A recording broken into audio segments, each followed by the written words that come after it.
Hello दोस्तों। इस video में मैं आपको फिर से कुछ वेंडिगो और स्किन वॉकर्स और ऐसे ही अन्य क्रिएचर्स के बारे में कुछ कहानियां सुनाने जा रहा हूं। वैसे इनको कहानियां कहना सही नहीं होगा, ये किस्से लोगों ने इंटरनेट के माध्यम से खुद शेयर किए हैं। उनके एक्सपीरियंसेस को मैं अपनी आवाज़ में आपको इस वीडियो में आगे सुनाने वाला हूं। लेकिन वीडियो शुरू करने से पहले मेरी आप सभी लोगों से एक रिक्वेस्ट है। आप सभी लोगों के प्यार और सपोर्ट की वजह से हम लोग इस चैनल पर 4000 वॉच आवर्स ऑलरेडी कंप्लीट कर चुके हैं। हमारे सब्सक्राइबर्स भी 500 प्लस हो चुके हैं, लेकिन हमारा नेक्स्ट टारगेट है 1000 सब्सक्राइबर्स करना। तो मैं आप सभी लोगों से कहना चाहूँगा कि अगर आपको ये वीडियो पसंद आती है या कोई भी कहानी अच्छी लगती है तो प्लीज़ चैनल को सब्सक्राइब ज़रूर करें और साथ ही वीडियो को लाइक भी करें और अपना एक कमेंट तो ज़रूर छोड़कर जाएं। आपके लाइक और कमेंट्स की वजह से हमारी वीडियोस को रीच मिलती है। चलिए अब इस वीडियो को पहले किस्से के साथ शुरू करते हैं।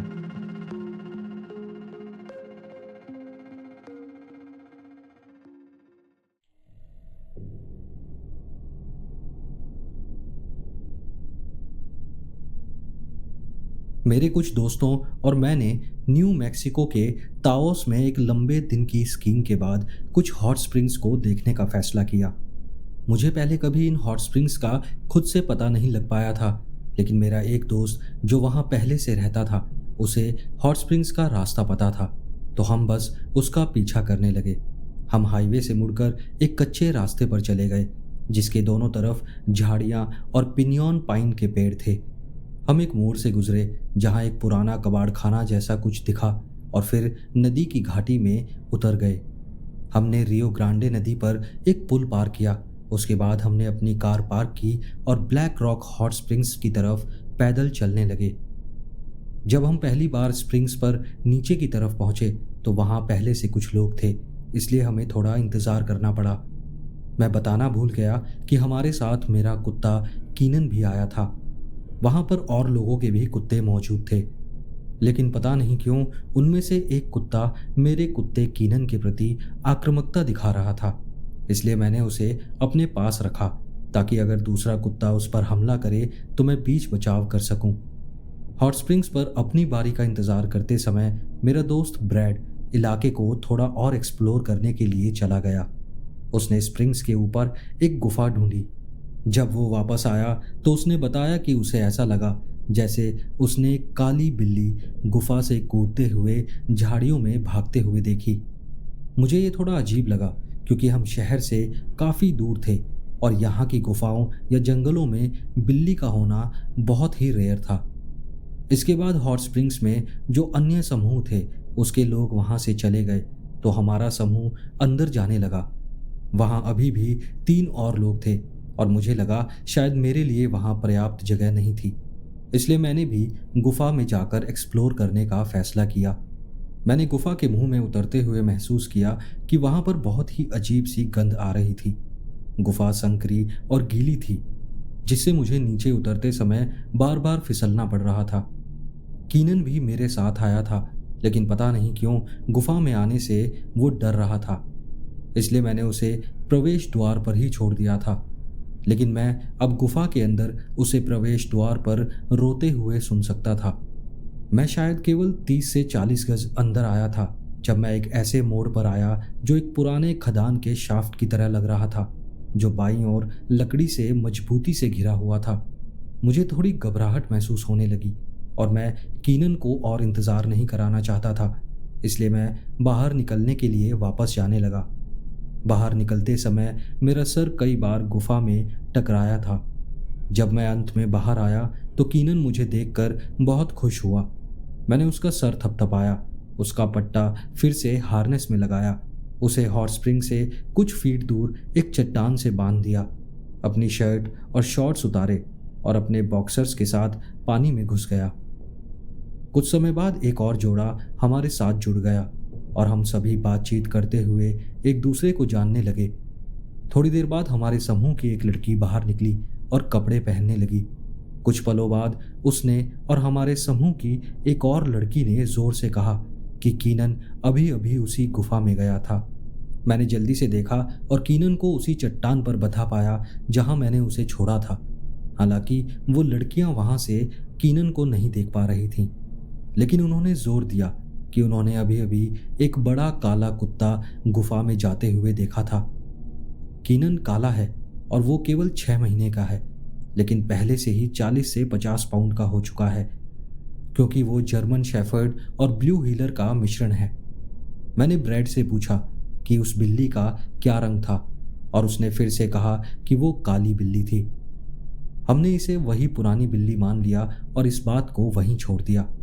हमारे कुछ और दोस्त बाहर निकले और शायद बिना अलविदा कहे चले गए।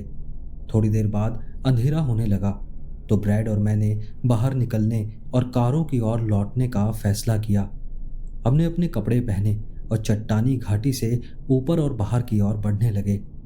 उस समय मैंने कीनन को पट्टे से खोल दिया था, क्योंकि उस तरह की जगह पर उसे पट्टे से खुला रखना ज़्यादा सुरक्षित था। लेकिन तभी एक बड़ा काला कौवा हमारे ठीक सामने से उड़कर निकला, जोर जोर से कांव कांव करता और लगभग हमसे टकराता हुआ। हम सभी लोग नर्वस होकर हंसने लगे, क्योंकि हम सभी लोग इतनी आसानी से डर गए थे। वापस कार तक पहुंचने में हमें केवल 1/4 मील ही दूरी तय करनी थी, इसलिए हम जल्दी से पहुंच गए और कीनन को अपनी गाड़ी के पीछे वाली सीट पर बैठा दिया। मैं गाड़ी चला रहा था, इसलिए मैंने कार को घुमाया, पुल को पार किया और घाटी से बाहर निकलने लगा। हमारी गाड़ी के डैशबोर्ड पर एक इलेक्ट्रॉनिक मैप था जो हमारे आने के रास्ते को दिखा रहा था। फिर भी पता नहीं क्यों, लेकिन हम गलत दिशा में मुड़ गए। मैंने मजाक में कहा कि बिना कोई गलत मोड़ लिए कोई भी रोड ट्रिप असली नहीं लगता, लेकिन ब्रैड ने मेरी बात का कोई जवाब नहीं दिया।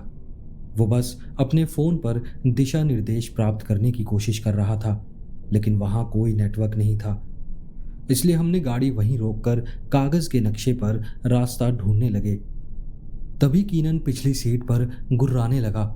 मैंने उसका चेहरा देखा तो वो हमारी गाड़ी के आगे की तरफ देखकर गुर्रा रहा था। मैंने भी गाड़ी से बाहर आगे की तरफ देखा, और जो मैंने देखा वो देखकर मेरे होश उड़ गए। एक मानव जैसी आकृति जो मेरी कार की हेडलाइट्स की रोशनी से बाहर निकल रही थी। उसकी कोई स्पष्ट विशेषताएं नहीं थीं, लेकिन उसके हाथ पैर कुछ सही नहीं लग रहे थे।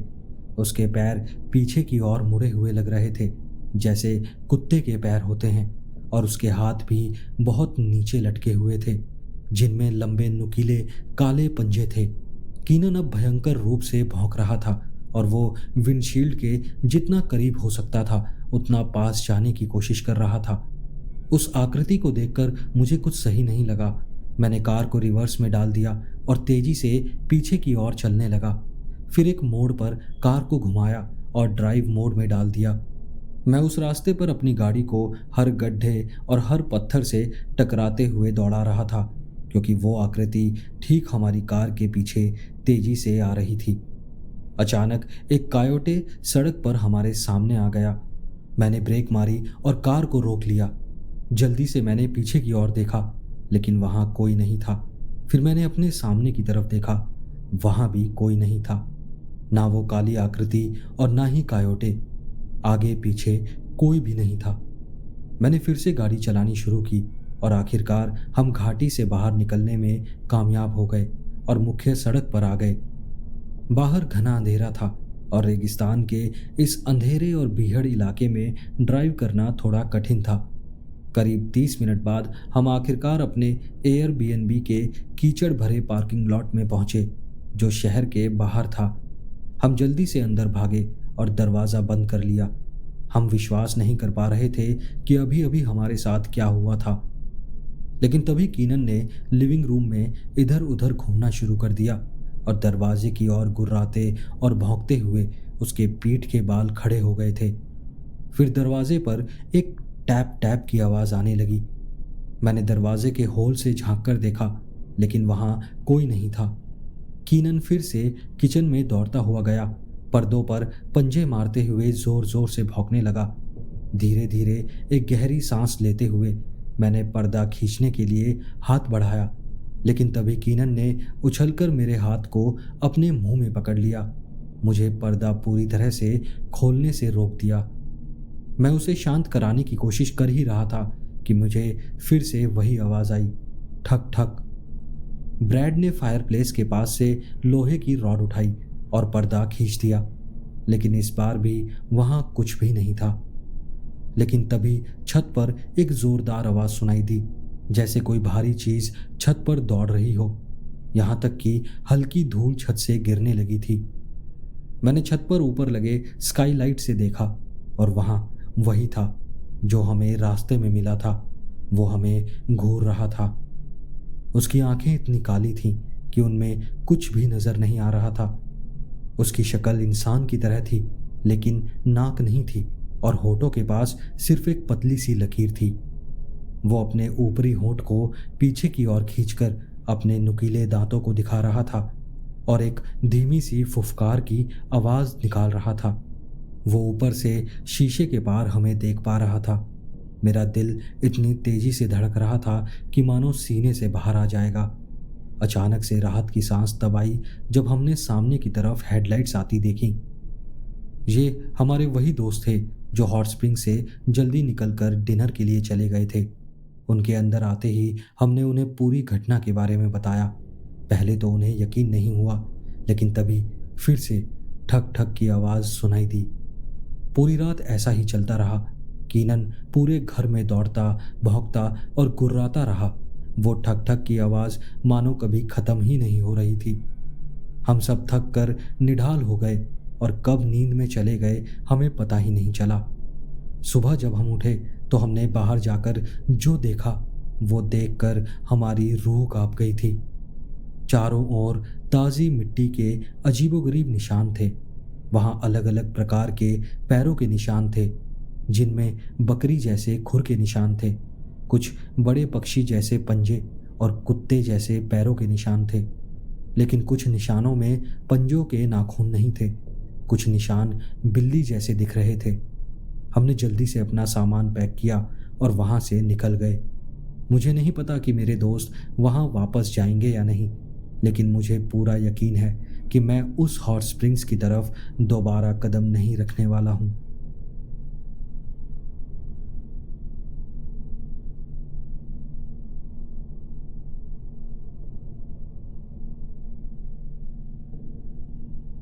मैं नियमित रूप से डेनवर से ब्लैक मैसा तक यात्राओं पर जाया करता था, जो एरिज़ोना में नवाजो नेशन में है। हम होपी और नवाजों दोनों आरक्षण पर समय बिताते थे, भवन निर्माण परियोजनाओं में काम करते थे और भेड़ों को चराते थे। घुड़सवारी करते हुए भेड़ों को चराना एक बेहद शानदार अनुभव था। मैं भाग्यशाली था कि मैंने वहाँ सेकंड मेसा पर होपी पक्ष में एक रेन डांस में भाग लिया था। सभी लोग छतों पर थे और नीचे चौक में डांसर्स को देख रहे थे। वहाँ मैं लगभग अकेला ही गोरा आदमी था। वहाँ कुछ कठोर दिखने वाले होपी लोग भी घूम रहे थे, जिन्हें मेरे दोस्त ने डीलर्स कहा। इसके बाद हम अपने दोस्त की माँ के घर गए और कुछ बहुत ही स्वादिष्ट होपी खाना खाया और फिर वापस नवाजो नेशन की ओर चल पड़े। जब हम हॉगन वापस पहुंचे तब तक अंधेरा हो चुका था। मेरे दोस्त और मैंने थोड़ा रिलैक्स होने के लिए रात्रि में प्रकृति की सैर करने का सोचा। हम रात को रेगिस्तान में लगभग 100 गज दूर तक चले गए थे। तभी हमें एक घोड़े की दौड़ती हुई आवाज़ सुनाई दी। वहाँ जंगली घोड़े थे, लेकिन हम नहीं चाहते थे कि वो हमें कुचल दें, इसलिए हम वापस शिविर की ओर चल पड़े। कुछ दूर पर हमने कायोटे की आवाज़ सुनी तो हमें लगा कि शायद किसी घोड़े को कायोटे ने डरा दिया होगा। हम अभी शिविर में पहुंचे ही थे कि हमारे पास में ही एक घोड़े की हिनहिनाने की आवाज़ सुनाई दी। हमने फिर से सोचा कि शायद ये वही घोड़ा है और अपने तंबू में घुसकर सो गए। अगली सुबह हमने देखा कि हमारे तंबू के चारों ओर घोड़े के खुरों के निशान थे। हमने सोचा कि ये थोड़ा अजीब तो है, लेकिन शायद कोई भूखा घोड़ा होगा जो खाने की तलाश में हमारे तंबू तक आ गया होगा। उस दिन हम लोग पुराने घर की मरम्मत करने में व्यस्त रहे और कार रेडियो पर गाने सुनते रहे। उस रात पूर्णिमा की रात थी। हमारे ग्रुप ने एक साथ मिलकर रात का खाना बनाया और खाना शुरू किया, लेकिन बाद में हमें पता चला कि ये नवाजो संस्कृति में एक बहुत बड़ी गलती मानी जाती है। नवाजो मान्यताओं के अनुसार आपको आत्माओं के लिए एक छोटी प्लेट बनाकर झाड़ियों में छोड़नी होती है ताकि वो पहले भोजन कर सकें। हमें समुदाय के मेंटर ने बहुत डांटा, जिससे माहौल में थोड़ा तनाव आ गया था। खाना खत्म करने के बाद हम फिर से रात की सैर पर निकल पड़े। हम केवल 50 गज ही चले थे कि हमें फिर से वही घोड़े की दौड़ने की आवाज़ सुनाई दी।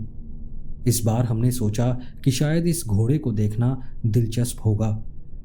हो सकता है किसी का घोड़ा खो गया हो और हम इसके मालिक को ढूंढने में मदद कर सकते हैं। लेकिन तभी पास के पिन्योन पेड़ों के पास एक जोर की फुफकार सुनाई दी। हम धीरे धीरे पेड़ों की ओर बढ़ने लगे, लेकिन फिर वहीं रुककर खड़े हो गए। चांद की रोशनी में हमने देखा कि एक विशाल घोड़े जैसा प्राणी पेड़ के पीछे से निकलकर चांदनी में आ रहा था। मैंने सोचा, नहीं, ये नहीं हो सकता। मैंने नेचर डॉक्यूमेंट्रीज में देखा है कि घोड़े कभी कभी एक दूसरे पर हावी होने के लिए अपने पिछले पैरों पर खड़े हो जाते हैं, लेकिन ये प्राणी सचमुच अपने पिछले पैरों पर इंसान की तरह चल रहा था। उसने अपना सर एक तरफ झुकाकर हमें देखा और उसके चेहरे पर एक भयानक मुस्कान आ गई। लेकिन वो मुस्कान कुछ ऐसी थी जो उसे बहुत ही बुरा और डरावना बना रही थी। उसकी आंखें घोड़े की तरह नहीं थीं, बल्कि छोटे काले मोती जैसी थीं, एकदम चमकदार और एकदम काली। वो प्राणी कम से कम 10 फीट लंबा था और जैसे जैसे हमने उसे ध्यान से देखा, वो एक घोड़े का सर पहनने वाले इंसान जैसा लगने लगा। उसके पैर घोड़े जैसे थे और उसके पीछे एक पूंछ भी थी। उसके धड़ पर मानव जैसी छाती और हाथ थे, जिनमें इंसानी हाथ जैसे पंजे थे। मुझे समझ नहीं आ रहा था कि उसने कोई खाल पहनी हुई थी या वो उसका असली रंग था, लेकिन उसकी छाती और धड़ पर नवाजो शैली के टैटू बने हुए थे। गले और कलाई पर उसने कुछ आभूषण भी पहने हुए थे। फिर उसने जोर से फुफकारा और हमारी ओर चलने लगा। हम दोनों घबरा गए और जितनी तेजी से दौड़ सकते थे दौड़ने लगे, लेकिन मैं ठोकर खाकर गिर पड़ा। मैंने पीछे मुड़कर देखा तो वो घोड़े जैसा प्राणी मुझ पर झपटता हुआ आया। अपने डरावने पंजों से मुझे पकड़ने की कोशिश कर रहा था। मैंने उसे लात मारने की कोशिश की, तभी उसने अपना मुंह खोला और मैंने उसके नुकीले दांत देखे जो बिल्कुल एक पिशाच जैसे थे। वो मुझे काटने की कोशिश कर रहा था। मैंने किनारे पर लुढ़क कर उसे छकाया और उसके मुंह पर मिट्टी फेंकी, फिर तेजी से अपने तंबू की ओर भागा। मैंने अपने दोस्त से चिल्लाकर पूछा कि तुमने मुझे वहां अकेले क्यों छोड़ दिया। उसने कहा, अब इससे फर्क नहीं पड़ता, हमें यहाँ से तुरंत निकलना चाहिए। लेकिन फिर हम तंबू में जाने की बजाय अपनी गाड़ी की तरफ भागे, लेकिन गाड़ी का इंजन स्टार्ट नहीं हुआ। तभी हमने देखा कि वो प्राणी हमारी गाड़ी के सामने खड़ा था। हमने गाड़ी के दरवाजे बंद कर लिए, लेकिन वो प्राणी हमारी गाड़ी के पास आकर अपनी खोपड़ी हमारी गाड़ी के साइड में मारने लगा। हमने दूसरी साइड का दरवाज़ा खोला और वापस तंबू की ओर दौड़े। झटपट अंदर घुसकर जिप बंद कर ली और अपने अपने स्लीपिंग बैग में घुस गए। हमने उस प्राणी को बाहर हमारे चारों ओर मंडराते हुए सुना और अजीब गुर्राने की आवाज़ें भी सुनी। तभी एक गोली चलने की आवाज़ आई और फिर दूर से दौड़ने की आवाज़ें आने लगीं। हमने तंबू से बाहर निकलने की हिम्मत नहीं की और पूरी रात जागते रहे कि कहीं वो प्राणी वापस ना आ जाए। मुझे नहीं पता मुझे कब नींद आ गई, लेकिन जब मैं उठा तो सुबह हो चुकी थी। कुछ देर बाद हमारे नवाजों के मेज़बान हमारे पास आए। उन्होंने हमें बताया कि हमने एक स्थानीय आत्मा को क्रोधित कर दिया था जो हमें वहाँ से भगाना चाह रही थी। उन्होंने बताया कि उन्होंने राख से लिपटी हुई गोली से उसे डराकर भगाया था। इस घटना के बाद हमने समझदारी से अपनी यात्रा को वहीं समाप्त करने का निर्णय लिया। मैं नहीं जानता कि वो प्राणी कोई स्किन वॉकर था या कोई स्थानीय आत्मा थी। हमने ज़्यादा सवाल पूछना ठीक नहीं समझा, क्योंकि नवाजो संस्कृति में ऐसी चीज़ों के बारे में बात करना वर्जित होता है ताकि उनका ध्यान अपनी ओर आकर्षित ना हो। लेकिन वो जो भी था, मैं दुआ करता हूँ कि दोबारा उसे कभी न देखूं।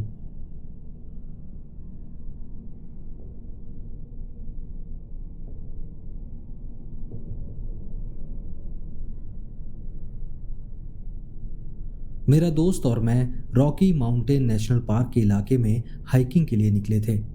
हमारे साथ मेरे दोस्त की 2 बेटियां भी थीं। हम बहुत अच्छा समय बिता रहे थे।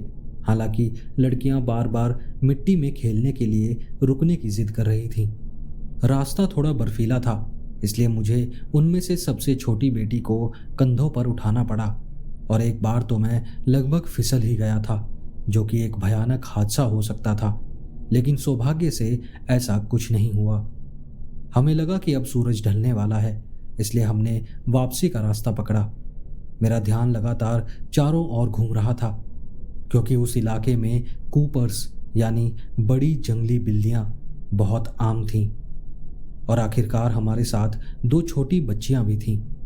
कुछ देर चलने के बाद मैंने एक पेड़ के पीछे से कुछ बड़े सींग देखे और मुझे दोबारा ध्यान से देखना पड़ा, क्योंकि ये सींग जमीन से 15 फीट की ऊंचाई पर थे, जो कि किसी भी प्रकार के हिरन, यहाँ तक कि एक एल्फ के लिए भी बहुत ज़्यादा था। जैसे ही मैंने उसे देखा, उसने अपना सर हमारी दिशा में घुमाया और मुझे महसूस हुआ कि इस जीव में कुछ तो अजीब है। उसकी आंखें नहीं दिख रही थीं, वहाँ केवल काले गड्ढे थे जहाँ आंखें होनी चाहिए थीं, और उसकी त्वचा उन खाली गड्ढों के चारों ओर से उखड़ रही थी। उसका निचला जबड़ा लटका हुआ था और उसके दांत किसी कुत्ते से भी लंबे, नुकीले और कुछ हद तक पीले थे। मैंने अपने दोस्त को चुपचाप उस चीज की दिशा में इशारा किया। उसने भी वहां देखा और वो हड़बड़ा गया, और तभी लड़कियां भी चीख पड़ीं। उस समय उस जीव ने अपने एक हाथ को, हाँ, उस जीव के हाथ भी थे, उसने अपने हाथों को पेड़ के चारों ओर लपेट लिया जिसके पास वो खड़ा हुआ था, और उसने पेड़ को आधे में ही तोड़ दिया और फिर जोरदार कदम आगे की तरफ बढ़ाए। उसने अपने हाथों को एक प्रेइंग मैंटिस, जो कि एक प्रकार का कीड़ा है, उसकी तरह आगे कर लिया, जिनमें लंबे और पतले अंग थे और सिरे पर छोटे काले नाखून थे। एक और अजीब बात यह थी कि उसका फर भूरे रंग का था, लेकिन उसके शरीर का मांस लटका हुआ था। उसने अपना सीना फुलाया और अब तक की सबसे डरावनी चीख निकाली। हमने लड़कियों को पकड़ा और वहां से दौड़ पड़े। दौड़ते हुए मैंने उस चीज को अपनी बाईं ओर लगभग 20 गज की दूरी पर दौड़ते हुए देखा। उसकी गति तेज और डरावनी थी। हम जल्द ही एक बर्फीली ढलान पर पहुंच गए और फिसल कर नीचे आ गए, जिससे हमारे और उस भयानक जीव के बीच में थोड़ी दूरी बन गई। मेरे दोस्त की बड़ी बेटी ने गिरते समय अपना टखना मोड़ लिया था और वो दर्द में करा रही थी। हमने एक अजीब सी सीटी की आवाज़ सुनी, जैसे हवा खाली बोतल के ऊपर से गुजर रही हो। वो आवाज़ हमारे कानों में गूंजने लगी। तभी एक जोरदार चीख के साथ वो जीव हमारे ऊपर से उछला और हमारे सामने खुले इलाके में आकर गिरा। फिर उसने खुद को खड़ा किया। उस वक्त मैं खुले तौर पर कह सकता हूँ कि मैं डर के मारे कांप गया था। हम सभी चीखने लगे। उसने हमें देखा और धीरे धीरे हमारी तरफ बढ़ने लगा। उसके हाथ अब भी उसी अजीब प्रेइंग मैंटिस की मुद्रा में थे। अगर मेरे पास कोई बंदूक होती तो भी मुझे नहीं लगता कि उससे कोई फर्क पड़ता।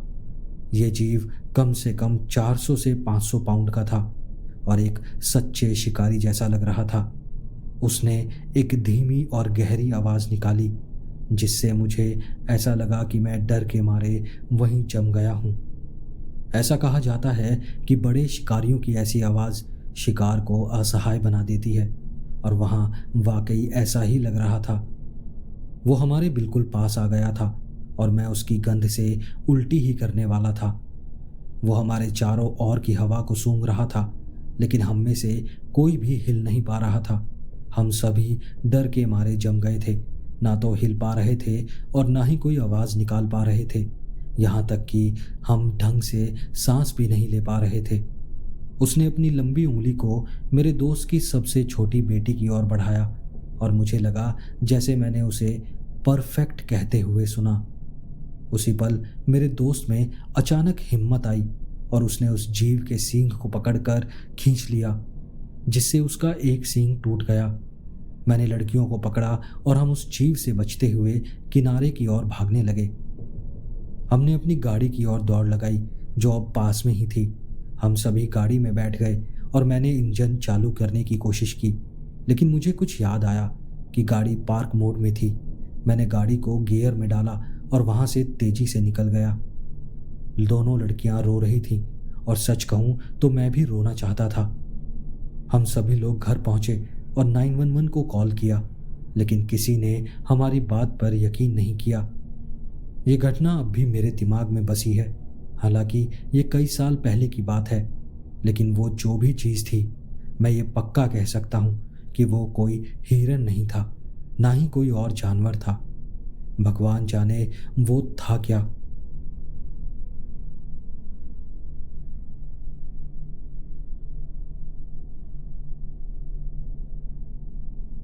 जब से मुझे याद है, मैं हमेशा घोड़ों के साथ रहा हूँ। मैं कोलोराडो में रहता हूँ, जहाँ हिरन और एल्क बहुत आम हैं। ये इलाका जहाँ मैं अक्सर अपने घोड़े को सवारी के लिए ले जाता हूँ।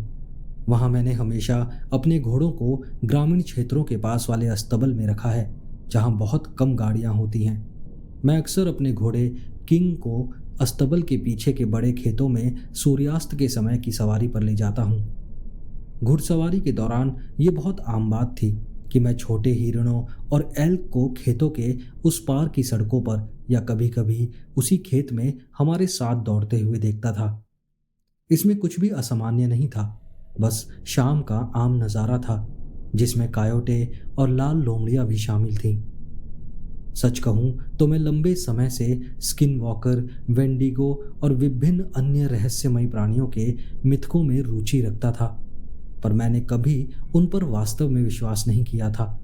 मैंने खुद कभी ऐसा अनुभव नहीं किया और ना ही मैंने अपने क्षेत्र में ऐसे किसी भी प्राणी के देखे जाने की घटना के बारे में सुना था। मेरे राज्य के इस हिस्से में सबसे खतरनाक जानवर पर्वतीय शेर और काले भालू हैं, लेकिन आमतौर पर वो लोगों से दूर ही रहते हैं। इसलिए मैं हमेशा अपने आप को रात में भी सुरक्षित महसूस करता था। घोड़े शिकारी जानवर होते हैं और किसी भी प्रकार के खतरे को लेकर अत्यधिक सतर्क रहते हैं, इसलिए मुझे हमेशा उनकी उपस्थिति में सुरक्षित महसूस होता था। हालांकि एक रात दिसंबर के अंत में कुछ ऐसा हुआ जो हमेशा के लिए मेरी यादों में बना रहेगा। यह घटना कई साल पहले की है, इसलिए शायद मेरी याददाश्त में कुछ हिस्से भर गए हों, लेकिन कुछ बातें ऐसी हैं जिन्हें मैं कभी नहीं भूल सकता। अस्तबल में कई घोड़े सूखे लॉट में रहते थे, जिसमें मेरा बड़ा काला घोड़ा किंग भी शामिल था। हमारे छोटे क्वार्टर घोड़ों और अरबियन घोड़ों के झुंड में कुछ बड़े ड्राफ्ट घोड़े भी रहते थे और आकार में अंतर के कारण उनको चोटें अक्सर लगती रहती थीं। एक सुबह मैं अस्तबल पहुंचा और मैंने देखा कि मेरी एक दोस्त का घोड़ा अपने शरीर, कंधों और सीने पर गहरी चोटों के साथ खड़ा था। चोटें अपेक्षाकृत बहुत संगीन थीं और पूरे झुंड में बेचैनी की भावना थी। कुछ अन्य घोड़े अभी भी नथुने फुलाए खड़े थे। इस विशेष घोड़े की आदत थी कि वो अक्सर उत्तेजित हो जाता था और मुझे लगा कि शायद वो कटेले तार के बाड़ में फंस गया होगा, क्योंकि सूखे लॉट के लकड़ी वाले हिस्से में एक छोटा सा हिस्सा नीचे आ गया था। पशु चिकित्सक को बुलाया गया और वो ठीक हो गया, लेकिन जैसे जैसे दिन बीतते गए घोड़े और भी बेचैन होते गए, खासकर जब उनके आसपास हिरन या एल्क होते थे। ये असामान्य था क्योंकि वो उनके इतना आसपास रहने के आदी थे। जल्द ही और अधिक घोड़े पहले घोड़े की तरह ही गहरी चोटों के साथ दिखने लगे। हमेशा उनके पीठ, कंधे या कभी कभी उनकी गर्दन पर चोटों के निशान होते थे। कुछ समय के लिए हमने सोचा कि शायद ये किसी कूगर या भटके हुए कुत्तों का काम हो सकता है जो इस क्षेत्र में आम थे, लेकिन दुर्भाग्य से चोटें कभी भी किसी भी जानवर से मेल नहीं खाती थीं, जो बहुत अजीब था। हम कभी भी ये नहीं समझ पाए कि हमारे जानवरों को घायल कौन कर रहा था। ये एक पहेली थी और बहुत ही चिंताजनक बात थी। दिसंबर की एक ठंडी रात में मैं हमेशा की तरह अपने घोड़े को सवारी पर ले जाने के लिए अस्तबल जा रहा था। जब मैं ड्राइवे पर सूखे लॉट के पास से गुजरा, मैंने देखा कि घोड़े अपने बाड़े में बेचैन होकर दौड़ रहे थे। उनकी पूंछ ऊंची थी और उनके सर भी ऊपर थे। मैंने सोचा कि शायद उन्हें किसी चीज़ ने डरा दिया है और इसलिए रुक कर देखने लगा, लेकिन पहले तो कुछ खास नहीं दिखा। बस एक हिरन जो खेत के बीच में खड़ा था। वो देखने में एक बड़ा हिरन लग रहा था। मैंने अपनी कार धीमी कर दी और कुछ देर उस हिरन को देखता रहा। तभी उसने अपना सर उठाया और सीधे मेरी तरफ देखा। उसके चेहरे को देखकर मेरा खून जैसे जम सा गया था। वो हिरन जो देखने में हिरन जैसा था, उसकी आंखें बहुत काली थीं और आगे की तरफ थीं। वो बहुत पतला था। ऐसा लग रहा था जैसे उसके शरीर की हर हड्डी को गिना जा सकता है। वो किसी भी हिरन या एल्क से बहुत बड़ा था जो मैंने कभी नहीं देखा था। ऐसा लगा कि जैसे उसका चेहरा फर से ज़्यादा हड्डी से बना हो। उसके आगे के पैर विकृत थे जो किसी हिरन की बजाय कुत्तों के पैरों के जैसे लग रहे थे। और जैसे ही मैं उसे देखता रहा, एक अजीब सा डर मेरे शरीर में फैलने लगा। मेरा मन कहने लगा कि मुझे तुरंत वहाँ से भाग जाना चाहिए। अचानक वो दौड़ता हुआ खेत और छोटी पहाड़ी के पार सड़क की ओर चला गया और अंधेरे में गायब हो गया। उसके बाद मैं कभी उस अस्तबल में अपने घोड़े को सुरक्षित महसूस नहीं कर पाया और जल्द ही मैंने उसे वहाँ से हटा लिया। मुझे यकीन था कि वो जो भी था वही हमारे खेत के घोड़ों को चोट पहुँचा रहा था, पर मैं ये मानने से इनकार करना चाहता था। मैंने जल्द ही अस्तबल बदल लिया और कभी उस तरह की चीज़ नहीं देखी। महीनों तक मैं खुद को यही यकीन दिलाने की कोशिश करता रहा कि शायद वो किसी गंभीर बीमारी से पीड़ित कोई एल्क रहा होगा, जिससे उसका शरीर इतना भयानक दिखने लगा था। लेकिन बाद में जब मैंने क्रिप्टिड्स के बारे में और पढ़ा तो मुझे यकीन हो गया कि जो मैंने देखा वो शायद कोई स्किन वॉकर या कुछ ऐसा ही रहा होगा। वो जो भी था, एक बात तो निश्चित है, हिरन घोड़ों का शिकार नहीं करते। मैं आशा करता हूँ कि मुझे कभी ऐसा अनुभव ना करना पड़े और अब मैं रात में अकेले अस्तबल जाने से भी बचता हूँ, इस डर से कि कहीं मुझे फिर से ऐसी किसी चीज़ का सामना ना करना पड़े।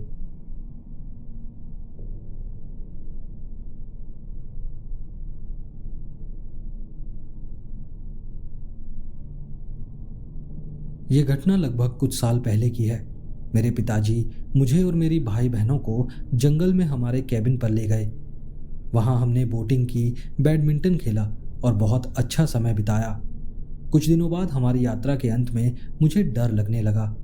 एक अजीब सा डर और असुरक्षा का एहसास हुआ, जैसे मुझे अंदर ही अंदर पता था कि कुछ बुरा होने वाला है। शायद इसका कुछ संबंध उन चर्चाओं से था जो हमने वहाँ की थी, स्किन वॉकर्स के बारे में। फिर मुझे याद आया कि स्किन वॉकर शब्द का उच्चारण करना या इसके बारे में बात करना उन्हें आपके पास बुलाने जैसा माना जाता है।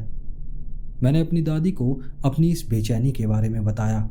उन्होंने हंसकर कहा कि मैं बेवजह घबरा रही हूँ। मैंने उनसे बार बार कहा कि ये जंगल मुझे कुछ सही नहीं लग रहा है, लेकिन उन्होंने गहरी सांस लेते हुए इसका जिक्र ना करने की सलाह दी, खासकर तब जब मैं खुद इतना डरी हुई थी। शाम के करीब 6 बजे मैं उस कमरे में बैठी थी जिसमें हम रुके थे। मुझे बाकी सभी के साथ बोर्ड गेम्स खेलने का मन नहीं था, इसलिए मैं खिड़की से बाहर देखने लगी और तभी मैंने उसे देखा। वो मेरी दादी जैसी लग रही थी, लेकिन कुछ सही नहीं था। उसके हाथ थोड़े लंबे थे, घुटनों तक पहुंच रहे थे। वो मेरी असली दादी से थोड़ी लंबी लग रही थी, जो असल में बहुत छोटी हैं। मेरी दादी की ये अजीब सी शक्ल वाली आकृति जंगल में यूं ही बिना किसी उद्देश्य के घूम रही थी। फिर मैंने देखा कि वो शेड के पास गई और वहां खड़ी हो गई, बिना हिले डुले, एकदम स्थिर। तब तक मैं पूरी तरह से डर चुकी थी। मुझे ऐसा लगा जैसे मुझे इसे देखते रहना चाहिए। लेकिन तभी मैंने रसोई से किसी की हंसी सुनी और मैं चौंक गई। मैं सबके पास रसोई में वापस चली गई। मेरी दादी वाइन डाल रही थी। मैंने उनसे पूछा कि वो तो अभी बाहर थी और इतना जल्दी अंदर कैसे आ गई।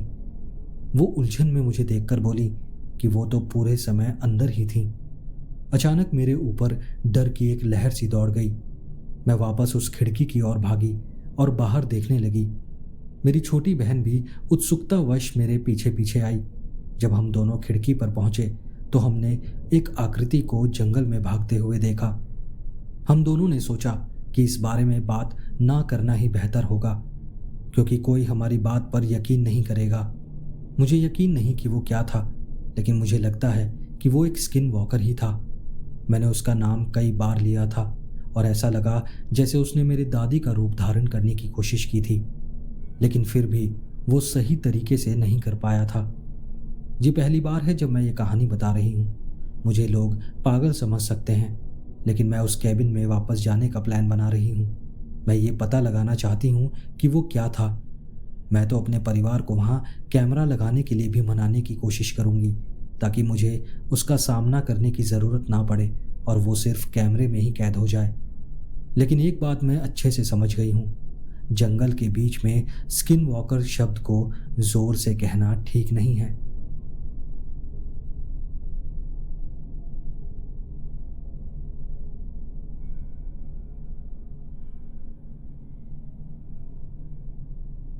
ये एक बहुत अजीब अनुभव है जो मुझे एक पहाड़ी यात्रा के दौरान अपने दोस्त के साथ हुआ था। मुझे हमेशा से जंगल पसंद है और मुझे जब भी मौका मिलता है मैं हाइक पर जाना पसंद करता हूँ। एक दिन जब मेरी दोस्त केट ने मुझसे पहाड़ों में ड्राइविंग करने के लिए कहा तो मैंने तुरंत ही हाँ कर दी। केट के पास एक पसंदीदा कैंपिंग स्थल था जहाँ वो अपनी एटीवी ले जाती थी और कभी कभी उसे जंगल के बीच से ड्राइव करना पसंद था। उसने और मैंने तय किया कि हम दो एटीवी लेकर एक रास्ते पर चलेंगे जो जंगल के साथ साथ चलता था और हमारे बाईं ओर एक बड़ी घाटी होगी। हम कुछ मिनट तक ड्राइव करते रहे और नज़ारों का आनंद ले रहे थे। हाल ही में मैंने फोटोग्राफी को एक शौक के रूप में अपनाया था, तो मैं यात्रा की कुछ तस्वीरें लेना चाहता था। ये शाम 4 या 5 बजे का समय था, इसलिए सूर्यास्त होने ही वाला था। मैं रास्ते पर ड्राइव कर रहा था जब मैंने पेड़ों के बीच कुछ हिरन देखे। मैंने उम्मीद की कि एक अच्छी तस्वीर मिलेगी, तो मैंने अपनी एटीवी रोक दी। केट आगे बढ़ती रही और मैंने उसे चिल्लाकर कहा कि मैं उसे 1-2 मिनट में पकड़ ही लूँगा। मैंने अपने बैग से कैमरा निकाला, एटीवी से उतरा और हिरणों के समूह के थोड़ा करीब गया। पर जैसे ही मैंने एक लकड़ी की टहनी पर पैर रखा, हिरणों ने मेरी ओर देखा और फिर भाग गए।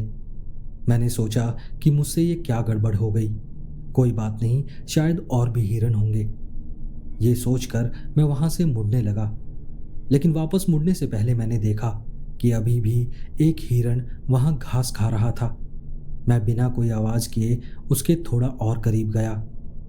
तभी उसने अचानक अपना सर मेरी ओर घुमाया और मुझे एक डरावना एहसास हुआ। मैं इस इलाके में पूरी जिंदगी रहा हूँ, मुझे हमेशा से जानवरों के साथ कैसे व्यवहार करना है ये पता है, और मैं नेवलों, बाजों और हिरणों के साथ ही पला बड़ा हूँ, इसलिए मुझे किसी हिरन से डरने की कोई वजह नहीं थी। मैं उससे लगभग 20 फीट दूर था, तो मैं उसके इतना करीब नहीं था कि वो मुझे लात मार सके या मुझ पर हमला कर सके। पर जैसे ही उसकी आंखें मेरी आंखों से मिली, मुझे लगा कि यहाँ कुछ तो गलत है। वो एक सामान्य हिरन नहीं था। उसकी आंखें किसी नरम काली आंखों जैसी नहीं थीं, बल्कि वो अंदर की तरफ धंसी हुई थीं और बहुत ही अजीब सी थीं। वो किसी कुत्ते की गुर्राहट की तरह नहीं थी या किसी हिरन की आवाज़ नहीं थी, बल्कि ऐसा लगा जैसे कोई इंसान गुर्राने की कोशिश कर रहा हो। वो एक गहरी और गुस्से वाली आवाज़ थी जिसने मुझे अंदर तक हिला दिया। उसके दांत बड़े और नुकीले थे और किसी शाकाहारी के दांत जैसे नहीं थे। तब मुझे एहसास हुआ कि मुझे वहाँ से निकलना चाहिए। मैंने धीरे धीरे कुछ कदम पीछे लिए, उसकी आंखों में देखते हुए। फिर मैंने मुड़कर दौड़ लगा दी और अपने एटीवी की ओर भागा। मैंने तुरंत अपनी एटीवी चालू की और उसी दिशा में तेजी से बढ़ गया जहाँ केट गई थी। जैसे जैसे हवा मेरे पास से गुजर रही थी, मैंने देखा कि पेड़ों में पक्षी फिर से चहचहा रहे थे। मुझे तभी महसूस हुआ कि जब मैंने उस हिरन को देखा था तब जंगल पूरी तरह से शांत हो गया था। जल्द ही मैं केट के पास पहुंच गया, जिसने हमें वापस उसी रास्ते से जाने की बजाय एक घुमावदार रास्ता लेने का इशारा किया। आखिरकार हम अपने कैंप साइट पर लौट आए और मैं राहत की सांस लेते हुए अपनी कार में बैठ गया। मैंने केट को कुछ नहीं बताया, क्योंकि वो उन लोगों में से है जो किसी भी अजीब चीज़ पर विश्वास नहीं करती। जब उसने एटीवी को वापस ट्रेलर में लोड कर दिया हम वापस घर की ओर चल पड़े। जैसे ही हम जंगल के रास्ते से बाहर निकल रहे थे, मैंने पीछे मुड़कर देखा। दो चमकती काली आंखें मुझे घूर रही थीं और मैंने फिर वही गुर्राहट फिर से सुनी। मैंने कांपते हुए अपनी पलकें झपकाईं और वो आंखें गायब हो गईं। उसके बाद मुझे सिर्फ एक काली छाया दिखाई दी जो पेड़ों के बीच से लंगड़ाते हुए निकल रही थी।